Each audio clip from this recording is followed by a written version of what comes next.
समस्त भगवत भक्तों को जय जय सीताराम। मैं पंडित अतुल तिवारी आप सभी का यूट्यूब चैनल भक्त पथ अतुल तिवारी पर स्वागत करता हूं। निवेदन करता हूं आप लोग चैनल को सब्सक्राइब करें, यहाँ पर उपस्थित श्री राम जी की कथाओं का श्रवण करें, अन्य लोगों को शेयर करें, जिससे कथाओं का लाभ समस्त जगत को प्राप्त हो सके। पिछली कथा में हमने पार्वती जी के प्रसंग का वर्णन करते हुए सुनाया था कि सप्तऋषि भगवान शंकर की आज्ञा के अनुसार माता पार्वती की परीक्षा के लिए वो जिस स्थान पर हिमालय के सुंदर स्थान पर तपस्या कर रही थी, जाकर के देखते हैं तो ऋषियों ने जब देखा माता पार्वती को तो मानो कोई मूर्तमान तपस्या ही क्यों न बैठी हो, ऐसा देखा। फिर ऋषियों ने पूछा, हे सुकुमारी, हे शैलपुत्री, तुम किस कारण से यह तप कर रही, जरा हमें कारण तो बताओ। कोई हेतु होगा, कोई मनोरथ होगा। पार्वती जी ने प्रणाम किया ऋषियों को और कहा कि हमारी बात जब आप सुनेंगे तो आप हंसेंगे, क्योंकि हमने एक हट कर रखा है और ऐसा हट कर रखा है जिसे सुनकर आपको लगेगा कि ये जड़ की पुत्री है, जड़ ही है, क्योंकि पर्वत जड़ होते हैं। परंतु हे मुनिवर, हे मुनिश्रेष्ठ, हमारे गुरुदेव ने हमसे कहा है और गुरुदेव के वचन पर मुझे विश्वास है। चौपाई लिखते गोस्वामी जी कि माता पार्वती कहती है, नारद कहा सत्य सोए जाना, बिनु पंखे हम चाहे उड़ाना। गुरुदेव की महिमा का यहां पर गोस्वामी जी ने चौपाई के माध्यम से वर्णन किया है, जो छिपा हुआ है। अर्थात पार्वती जी कहती है, हमें पंख नहीं है, हम वह पक्षी हैं जो बिना पंखों के ही उड़ना चाहते हैं। परंतु यह हमें चाह उत्पन्न कहां से हुई, यह हमारे गुरुदेव नारद जी ने हमसे कह दिया। और जब गुरुदेव ने कह दिया है तो अब चाहे पंख ना हो तो भी हमें ऐसा विश्वास है कि गुरुदेव की कृपा से हम अवश्य ही उड़ने लगे। और जब ऐसा दृढ़ विश्वास हो, किसी के पैर ना हो और वह चलने की सोचे, गूंगा बोलने की सोचे, परंतु गुरुदेव की कृपा से भगवान जब प्राप्त हो जाते हैं तो यह तो थोड़ी छोटी सी बात है। मुंह को होए बाचाल, पंग चढ़े गिरवर गहन। जो गूंगा है वह बोलने वाला हो जाता है, लंगड़ा जो होता है बड़े बड़े पर्वतों को पार कर जाता है। पार्वती जी कहती है, गुरुदेव की कृपा से उन पर विश्वास करके उन्होंने हमसे कहा है, इस कारण से हम बिना पंखों के उड़ना चाहती हैं। देखो मुन अविवेक हमारा, चाहे सदा शिव भर तारा। देखो हे मुनियो, ये मेरा अविवेक तो देखो, मैं सदा भूत भावन भोलेनाथ भगवान शिव को ही पति बनाना चाहती हूं। और आपको तो पता है शिव जी तो विवाह करने वाले नहीं, परंतु मैं करना चाहती हूं और यही तो विश्वास की बात है। हम संसार में यही तो व्यवहार करते हैं, हमसे वो प्रेम नहीं करता है तो हम क्यों करें। आप अपना कार्य करिए। यहां पर सुंदर संकेत, पार्वती जी कहती है, हम भगवान शिव को पति बनाना चाहते हैं। वह विवाह कर, वह हमें पत्नी बनाना चाहे ना बनाना चाहे, वह विवाह करें ना करें, हमें इससे कोई लेना देना नहीं है। हे मुनियो, यही तो मेरा आपके हिसाब से अविवेक है, परंतु क्या करूं। जो भगवान के चढ़ार बिंदु में अनुराग रखते ऐसे भक्त तो है पागल ये लगते हैं। हमारे गुरुदेव कहते भी थे, अपना करके पागल कर दो, जिस दिल में आपकी याद रहे, प्रभु दिल मेरा वह दिल कर दो, जिस दिल में आपकी याद रहे, प्रभु दिल मेरा वह दिल कर दो। जिस दिल में आपकी याद रहे, प्रभु दिल मेरा वह दिल कर दो। राही न सही मंजिल की तरफ, राही न सही मंजिल की तरफ, राही की तरफ मंजिल कर दो। पार्वती जी कहती है, हे मुनियो, मैं तपस्या ही करूंगी। अब भले ही मैं वह रास्ता न जान पाऊं जहां महादेव मुझे मिलेंगे, परंतु मैं तपस्या करूंगी, महादेव ही स्वयं आ जाएंगे, स्वयं आ जाएंगे। क्यों? ये होते ही हैं भगवान के भक्त ऐसे, पाकर के आपकी भक्ति प्रभो, रहते जो झूमते मस्ती में, करुणा करके राजेश को भी उन मस्तों में शामिल कर दो, जिस दिल में आपकी याद रहे। माता पार्वती कहती हैं, देखो मुन अविवेक हमारा, चाहे सदा शिवय भरता। और जब ऐसा कहा तो वही बात हुई। गोस्वामी जी लिखते, सोनत बचन बेहसेर सहे, गिर संभव तो दे, नारद कर उपदेश सुन, कह बसे हो किसुगेहु। और जब पार्वती जी ने ऐसा कहा तो सप्तऋषि जो है हंसने लगे, खूब हंसे, कहने लगे, वास्तव में तुम सत्य ही है कि गिर संभव तो दे। तुम्हारा शरीर हे पार्वती, तुम पर्वत से ही तो उत्पन्न हुई हो, तभी तो तुम्हारा नाम भी पार्वती है। इसी कारण से ऐसी जड़ जैसी हरकत कर रही हो, जड़ता जैसा तुम आचरण कर रही हो। भला कहो, तुम्हें यह भी पता नहीं है, नारद जी का उपदेश सुनकर बताओ किसका घर बसा। तुम उन्हें गुरु बना रही हो, और उनका उपदेश जिन्होंने सबके घरों को उजाड़ा ही है, वह बसाने वाले हैं। यह तो बड़ी हंसी की बात। क्या तुम्हें उनके बारे में पता नहीं है? मैं बताता, ज्यादा पुरानी बात नहीं है। लोग कहते हैं कि तुम पूर्व जन्म में सती थी और तुम्हारे पिता जो थे दक्ष थे।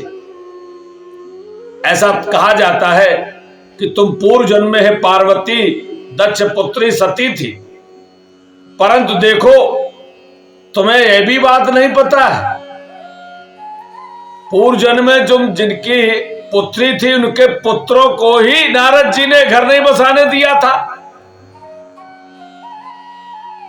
दक्ष सुतय उपदेश जाई, तेने फिर भवन न देखा आई, चित्रकेतु कर घर उन घाला, कनक कश्यप कर पुन असहाला। देखो नारद जी जहां जाते हैं वहां बिगाड़ ही बिगाड़ होती है। पहले तो हम बता दें, दक्ष पुत्रों को उन्होंने उपदेश दिया था।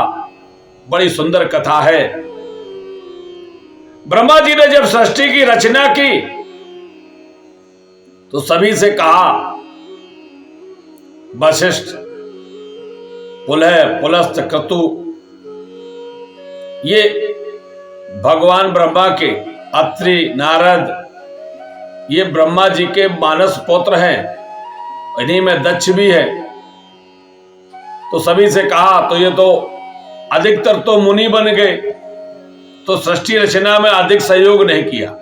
ब्रह्मा जी ने कहा, हे पुत्र दक्ष, तुम मेरी सृष्टि रचना में सहयोग करो जिससे सृष्टि बढ़े।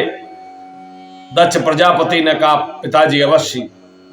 तो दक्ष प्रजापति ने 10,000 पुत्रों को उत्पन्न किया। और जो सांसारिक नियम है, पहले तपस्या करो और तपस्या के बाद आकर गृहस्थ धर्म में आओ।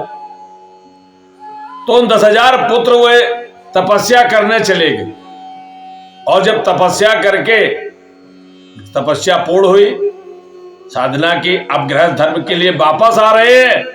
तो वापस आते समय नारद जी पहुंच गए, और नारद जी ने कहा, कहां जा रहे हो?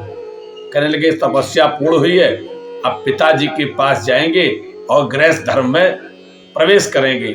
नारद जी ने उन्हें उपदेश दे दिया कि ये सब माया है, जहां से आए हो वहीं चले जाओ, पुनः तपस्या करो, तप ही श्रेष्ठ है, ये संसार दुख का सागर है। पुत्रों को उपदेश दे दिया, पुत्र घर ही नहीं लौट आए, वापस चले गए, फिर लौट कर ही नहीं आए। दक्ष प्रजापति इनकी राह देखते रहे। पता चला नारद जी के उपदेश से वह फिर सब बाबा बन गए, सबको बाबा बना दिया। दक्ष प्रजापति ने पुनः 10,000 पुत्रों को उत्पन्न किया, उनको भेजा, और वह भी जब तपस्या करके घर लौट रहे, नारद जी ने पुनः उन्हें समझा दिया, बाबा बना दिया। और जब ऐसा दक्ष ने सुना तो उन्हें क्रोध आ गया, नारद जी के पास पहुंचे और उनको श्राप दे दिया, जाओ, तुमने हमारी सृष्टि की, जो हमारे पिता ने हमें आज्ञा दी थी, वह तुम्हारे भी पिता है, पर तुमने बाधा उत्पन्न की है। तुम जो है बाधा उत्पन्न करते हो, तुम किसी का अच्छा नहीं दे सकते हो, सबको बाबा बना देते हो। जाओ, तुम कभी एक जगह ठहरोगे ही नहीं। हमारे गुरुदेव बड़ी सुंदर कथा सुनाते, साधु बना दिया तो श्राप मिल गया। संसार में भी कभी कभी ऐसा होता है। साधु बनाना तो बुरी बात नहीं है, साधु बनाना तो अच्छी बात है ना, सभी को सुंदर उपदेश देना चाहिए। पर नारद जी ने यहां पर उपदेश दिया तो उनको श्राप मिला, और एक विरक्त को, एक वैरागी को, एक गृहस्थ ने श्राप दे दिया, और गृहस्थ का श्राप भी लग गया। दक्ष प्रजापति जो है वो तो गृहस्थ है, और गृहस्थ ने श्राप दे दिया एक साधु को, और साधु को गृहस्थ का श्राप लग गया। परंतु गृहस्थ के श्राप से नारद जी क्या सोचते हैं, चलो अच्छा हुआ, अब और अच्छी बात, अभी तो हमने कम बाबा बनाए थे, अब हम और अधिक बनाएंगे, क्योंकि जब एक जगह रुकेंगे नहीं, श्राप में यही तो है कि तुम 2 घड़ी से अधिक ठहर नहीं सकते हो। 2 घड़ी से अधिक ठहरेंगे नहीं तो ज्यादा घूमेंगे, अधिक सत्संग होगा, ज्यादा बाबा बनाएंगे। पर तो ये श्राप क्यों लग गया? श्राप इसलिए लग गया कि देखो, गृहस्थ की भी महिमा है। ये बाबा जो आते हैं, अगर गृहस्थ नहीं होंगे, गृहस्थ धर्म का पालन नहीं करेंगे, तो ये बाबा कहां से आएंगे? बाबा भी तो किसी गृहस्थ के यहां से आते हैं। और बाबा तो छोड़ो, साधु तो छोड़ो, हमारे यहां तो परमात्मा भी किसी गृहस्थ के यहां से ही जन्म लेता है।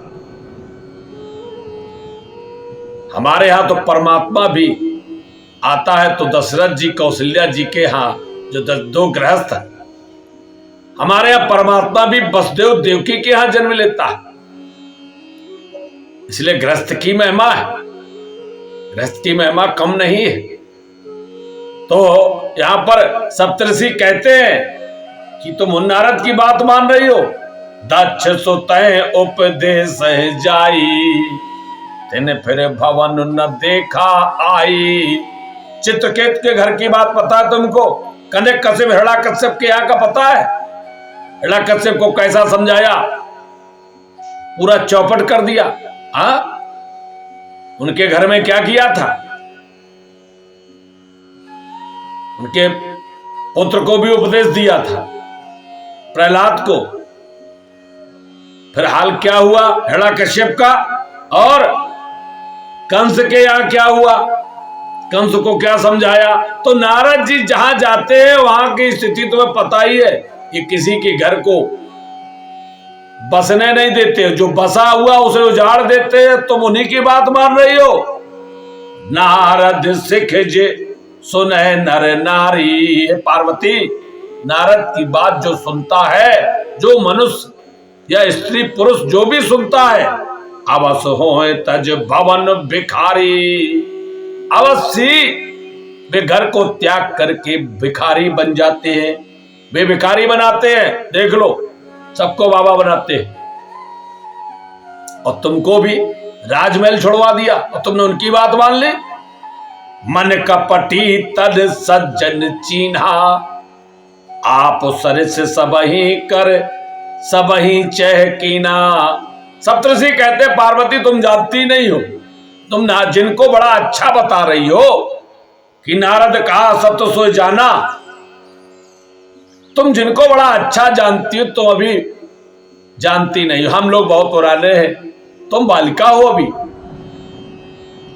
ये नारद ऐसे हैं, ये अपने जैसे ही सबको बनाना चाहते हैं। स्वयं तो इनका घर बार है नहीं, एक जगह टिकते नहीं, न घर है, न द्वार है, न स्त्री है, न परिवार है, न बंधु बांधव है नहीं, क्योंकि टिकते ही नहीं है, तैसे नहीं है। ये स्वयं कहीं नहीं टिकते तो ये अपनी संख्या बढ़ाना चाहते, इसलिए सबको कहते बाबा बनने का उपदेश देते। और संसार में भी ऐसे ही होता है। होता तो नहीं पर लोग समझते हैं। जब कोई महात्मा किसी को अच्छा उपदेश देता है तो सब कहते हैं सब बाबा तो अपनी संख्या बढ़ा रहे। यहां पर कहते हैं कि देखो नारद अपने जैसा ही सबको चाहते, क्योंकि मन में कपट है, तन से बड़े अच्छे बने रहते, सुंदर शरीर में बढ़िया तिलक लगाए हुए, बढ़िया वीणा धारण किए हैं, नारायण नारायण मुख में जपते, अंदर नहीं है। मन कपटी, मन में कपट भरा रहता है। तन सज्जन चिन्हा, शरीर पर सज्जनों के चिन्ह है। और ऐसा मिलता है सुनने को। ये शरीर जो है ना, यह माला, यह तिलक, यह त्रिपुंड, यह चोटी, ये जनेऊ, यज्ञोपवीत, हाँ, ये तुलसी की माला, रुद्राक्ष की माला, यह काल भैरव का प्रसाद है, ये भगवा वस्त्र, ये पहनना है तो आनंददायी। पर संसार में पता नहीं क्यों लोगों को इसमें भी कपट नजर आता है, कपट नजर आता है। ये चिन्ह कितने आनंददायी हैं, ये त्रिपुंड कितना आनंद देता है, ये तिलक कितना आनंद देता है। यज्ञोपवीत देखकर ही पता चल जाता है कि यह सज्जन पुरुष होगा, क्योंकि ये अवश्य इसका यज्ञोपवीत से हमें पता चलता है कि किस वर्ण का है। परशुराम जी का यज्ञोपवीत देखकर ही लक्ष्मण जी कहते हैं कि मैं आपका यज्ञोपवीत देख चुका हूं, इसी कारण मैं कुछ कह नहीं रहा हूं। मैं जानता हूं आप ब्राह्मण हैं, मैंने आपका यज्ञोपवीत देख लिया है। वो भी ब्राह्मण, ब्रह्मचारी ब्राह्मण है, क्योंकि ब्राह्मण क्षत्रिय वैश्य तीन ही यज्ञोपवीत धारण करने के अधिकारी होते हैं। इन्हें ही द्विज कहा जाता है, इन्हें ही द्विज कहा जाता है। ये द्विजातियां हैं, ब्राह्मण क्षत्रिय वैश्य तीनों के जनेऊ का रंग भी अलग अलग है। ब्राह्मण सूत का जनेऊ पहनता है, क्षत्रिय रेशम का जनेऊ पहनता है, और वैश्य ऊन का जनेऊ पहनता है, ऊन से बना। तो जनेऊ देखकर ही वर्ण की पहचान हो जाती है। माला धारण करके, माला से व्यक्ति का जो किस साधु संगत से आता है यह पता चल जाता है। कंठी माला प्रदान किया जाता है, गुरुदेव कंठी माला प्रदान करते हैं, उससे पंथ का पता चलता है। त्रिपुंड मस्तक पर जो तिलक लगा होता है इससे भी पता चल जाता है कि ये शैव है कि वैष्णव है। तो ये तो कितने आह्लादित करने वाले हैं, परंतु संसार में लोगों को इन्हें से भी चिढ़ है, इनसे भी समस्या है। यहां पर सप्तऋषि भी यही कहते हैं कि मन कपटी तन सज्जन चीन्हा, आप सरस सब ही चय कीना, इनके वचन मान विश्वासा, तुम चाहो पति सहज उदासा। हे पार्वती, तुम ऐसे नारद की बात सुन मान करके, ऐसे नारद की बात जिनकी बात में कोई वजन ही नहीं होता है, जिनकी बात है हमेशा बिगाड़ने वाली, अरे किसी और की बात कही होती तो हम कुछ सोचते, और तुम ऐसे सहज उदासी पति को चाहती हो जो उदासीन है, जिसे पता ही नहीं है कौन स्त्री कौन पुरुष, कौन संसार में रहते ही नहीं है। मेरे गुण निलज कुबेश कपाली, अकुल अकी अगे दिगंबर ब्याली। अरे कैसा है, तो उन्होंने, उन नारद ने कह दिया तुम शिव को पति बनाओ, वह उदासीन है, स्वभाव से ही गुणहीन है, निर्लज्ज है, निलज कुबेश बुरा वेश धारण करने वाले कपाली हैं, नर कपालों की माला पहनने वाले, शमशान में वास करने वाले, नंगे रहने वाले, भस्म को का लेपन करने वाले, कुलहीन। कोई कुल है इनका? बताओ कहां जन्म हुआ इनका? कोई इनके कुल का पता चलता है? बिना घर बार कोई घर है इनका? बताओ। घर नहीं है तभी तो कहीं कोई ने ठहरने नहीं देता, कहीं जगह नहीं मिलती, तो जहां मुर्दे जलते हैं या शमशान में जाते, क्योंकि वहां कोई रहता नहीं, वहां मुर्दे रहते। नंगे हैं शरीरों पर, शरीर पर सांपों को लपेटे रहते। अकुल अगेह दिगंबर ब्याली, दिगंबर निरंतर नग्न रहते। ऐसे वर को तुम चाहती हो जिसके पास कुछ है ही नहीं, भीख मांग भाव खाए। कहो कवन सुख असुबर पाए, भले भूलो ठग के बौराए। और सप्तऋषि कहते हैं बताओ ऐसे वर के मिलने से है, राजपुत्री है शैलपुत्री, तुम तो राजकुमारी हो, सुंदर हो, ऐसे वर को पाकर तुम्हें कौन सा सुख प्राप्त होगा? अरे तुम तो भुला गई हो, तुम भुला गई हो। उस ठग ने, ठग के बौराहे, उस ठग नारद ने तुम्हें ठग लिया, तुम उसके बहकावे में खूब बहकी हो। अरे छोड़ दो, हमने तुम्हें समझा दिया, नारद के बारे में हमने तुम्हें बता दिया, ये असली वैसे हैं, ये ऊपर से बड़े सुंदर बने रहते हैं, तुम मेरी बात मान लो। और देखो हे पार्वती, पंच कहे शिव सती विवाही, पुन अवडेर मराए ताही। देखो, और एक और बात है, तुमने नारद की बात मानी तो तुमका बात पूर्व जन्म की बात समझ लो।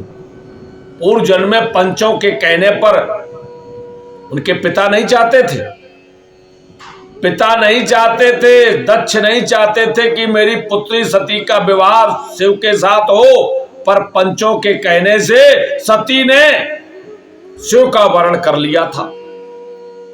यद्यपि शिव को तो बुलाया भी नहीं था, पर शिव वहां पहुंचे और सती ने बरमाला शिव को डाल दी। यद्यपि उनके पिता दक्ष ऐसा नहीं चाहते थे, दक्ष अपनी पुत्री का विवाह शिव के साथ नहीं करना चाहते थे, परंतु सती ने यह गलती की तो देखो उन्होंने त्याग करके मरवा डाला, त्याग दिया। क्यों त्यागा? क्यों है पार्वती, ये हैं ही ऐसे, इनके घर में कोई स्त्री टिक नहीं सकती, इनकी आदत है बाहर शमशान में रहने की, ये घर में घर बनाने का इन्हें कोई शौक नहीं है। अब सुख सोवत सोच नहीं, क्योंकि सहज ही अकेले रहने की ना आदत है, किसी के साथ नहीं रह सकते, इसलिए तो इन्होंने घर नहीं बनाया, इसलिए नंगे रहते हैं, भीख मांग के खाते हैं, शमशान में वास करते हैं, नरमुंडों की माला पहनते हैं। बताओ, नरमुंडों की माला पहनने की क्या आवश्यकता, सांपों को लपेटे रहते। और सती को मरवा डाला, क्योंकि सती के रहने से उन्हें कष्ट होता था, उसके कारण वे सुख नहीं प्राप्त कर पाते थे। और जब सती को मरवा डाला, सप्तऋषि कहते पार्वती अब सुख सोवत सोच ने। अब महादेव जो है ना, बड़े आराम से सोते रहते, क्योंकि कोई घर में टोकने वाला तो है नहीं। अब आराम से पड़े हुए, अब कोई सोच नहीं है, कोई चिंता नहीं है, क्योंकि घर में जब स्त्री होती ना तो चिंता होती है, कुछ कमाने जाना पड़ता है, कुछ व्यवस्थाएं करनी पड़ती हैं, और स्त्री नाना प्रकार के सामान मंगाती है, तो वह भी लाना पड़ेगा ना। परंतु अब तो कुछ करना ही नहीं, अब सुख सोवत सोच नहीं, अब आराम से सोते रहते, कोई उठाने वाला नहीं, कोई जगाने वाला नहीं, कोई चिंता नहीं है। चाहे जब जितनी देर तक सोएं, चाहे जितनी देर तक पड़े रहें, भीख मांग भव खाएं। और जब भूख लगती है तो ये भव है ना, भगवान शंकर का नाम भव भी है। सप्तऋषि कहते हैं जब इनको भूख लगती है तो कुछ नहीं, अब जब है ही नहीं, कुछ कमाते ही नहीं, कुछ बनाते ही नहीं, कुछ घर ही नहीं, तो जहां इच्छा होती भीख मांग कर खा लेते हैं। चले गए मांग ली भीख, भीख मांग भव खाए, सहज एकाके के भवन कबहु किनार खटाए। पार्वती, जो सहज एकांकी स्वभाव का व्यक्ति हो, अकेले रहने वालों के घर में क्या कभी कोई स्त्री ठहर सकती है, और तुम ऐसा काम कर रही हो। इसलिए आजहू मानव कहा हमारा, हम तुम कहे बरो नी के बिचारा। सप्तऋषि कहते देखो अभी भी मेरी बात मान लो, हमने तुम्हारे लिए एक सुंदर वर ढूंढ रखा है। और कौन सा वर ढूंढ रखा है ये अगली कथा में बताएंगे, कि सप्तऋषियों ने माता पार्वती के लिए भगवान शिव को त्याग करके दूसरा कौन सा सुंदर वर ढूंढा है। तब तक के लिए जय जय सीताराम।